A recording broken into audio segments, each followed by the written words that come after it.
محترم ناظرین، السلام علیکم ورحمۃ اللہ وبرکاتہ۔ محرم الحرام کے مہینے میں لوگ 1 تاریخ سے لے کر 10 تاریخ تک خاص طور سے فاتحی کا اہتمام کرتے ہیں۔ تقریباً تمام علاقوں میں اہل سنت و جماعت کے لوگ 1 محرم سے لے کر 10 محرم تک فاتحہ اور نیاز دلاتے ہیں، لیکن کچھ لوگ ایسے ہیں جو سمجھتے ہیں کہ 1 محرم کے دن فلاں بزرگ کے نام سے فاتحہ ہوگی، 2 محرم کو فلاں بزرگ کے نام سے، خاص طور سے عورتیں یہ بات بتاتی ہیں۔ تو آج ہم آپ کے سامنے ایک ایسی بات لے کر کے آئے ہیں کہ آپ اگر ان باتوں کو سن لیں، سمجھ لیں اور یاد رکھ لیں تو انشاءاللہ تعالی آپ کو کبھی بھی کسی کی بھی فاتحہ کرنے میں کسی طرح کی دقت نہیں آنے والی ہے۔ اگر آپ کے پاس کوئی ایسا شخص نہیں ہے جس سے آپ فاتحہ کرا سکیں تو آپ خود بھی اپنے گھر میں فاتحہ کر سکتے ہیں اگر آپ کو چند صورتیں یاد ہوں۔ طریقہ بتانے سے پہلے اور یہ بتانے سے پہلے کہ محرم میں 1 سے لے کر 10 تاریخ تک ہم کن بزرگ کے نام فاتحہ دلائیں گے، یہ جان لیجئے کہ فاتحہ کا مقصد کیا ہے۔ فاتحہ اور نذر و نیاز کا مقصد ہوتا ہے ایصال ثواب کرنا۔ ایصال ثواب کا مطلب ہوتا ہے ثواب پہنچانا، یعنی ہم نے جو پڑھا ہے یا ہم نے اس فاتحے میں جو کچھ خرچ کیا ہے اللہ تبارک و تعالیٰ کی رضا کے لیے، اللہ تبارک و تعالیٰ ان چیزوں کا جو بھی ثواب ہمیں عطا فرمائے گا وہ تمام کا تمام ثواب ہم پیش کرتے ہیں ان مرحومین کو جو اس دار فانی سے دار بقا کی طرف کوچ کر چکے ہیں۔ ایصال ثواب کرنا احادیث کریمہ سے ثابت ہے، بلکہ قرآن کریم سے بھی ثابت ہے۔ انشاءاللہ تعالی اس بارے میں بھی ہم ایک ویڈیو آپ کے سامنے ضرور پیش کریں گے۔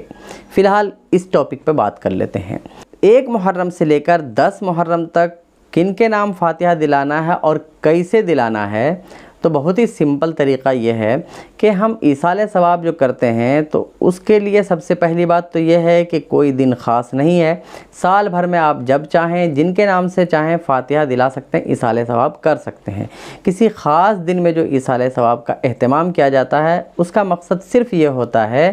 کہ اس بزرگ کی یا اس شخص کی یاد تازہ رکھی جائے، ورنہ ضروری نہیں ہے کہ صرف اسی دن فاتحہ دلائی جائے، بلکہ جب چاہیں ہم فاتحہ دلا سکتے ہیں۔ آپ یہ بات جان لیجئے کہ 1 تاریخ کو خلیفہ دوم حضرت سیدنا عمر فاروق رضی اللہ تعالیٰ عنہ کی شہادت ہوئی ہے، تو خاص طور سے 1 تاریخ کی فاتحہ میں ان کا نام ضرور لینا ہے، اور ساتھ ہی ساتھ ہر تاریخ میں، چاہے پہلی تاریخ ہو، دوسری ہو، 8ویں، 9ویں، 10ویں ہو،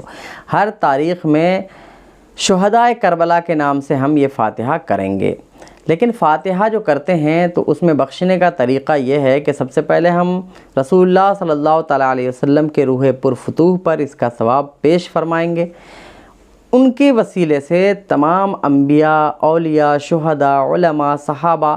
تمام کی بارگاہ میں پیش کریں گے، اور پھر خاص طور سے جن کے نام سے ہم یہ ایصال ثواب کرنا چاہتے ہیں ان کے نام سے پیش کریں گے۔ پھر جملہ امت محمدیہ اور تمام آدم علیہ السلام سے لے کر اس وقت تک جتنے بھی مومنین مومنات اس دنیا سے گزر چکے ہیں، تمام کی ارواح کو اس کا ثواب نذر کریں گے، پہنچائیں گے۔ آپ کو یہ بات جان لینی چاہیے کہ ہم جو کچھ بھی پڑھتے ہیں اور جو کچھ بھی ایصال ثواب کرتے ہیں تو ایسا نہیں ہوتا ہے کہ ہم نے وہ دے دیا تو ہمارے پاس سے ختم ہو گیا۔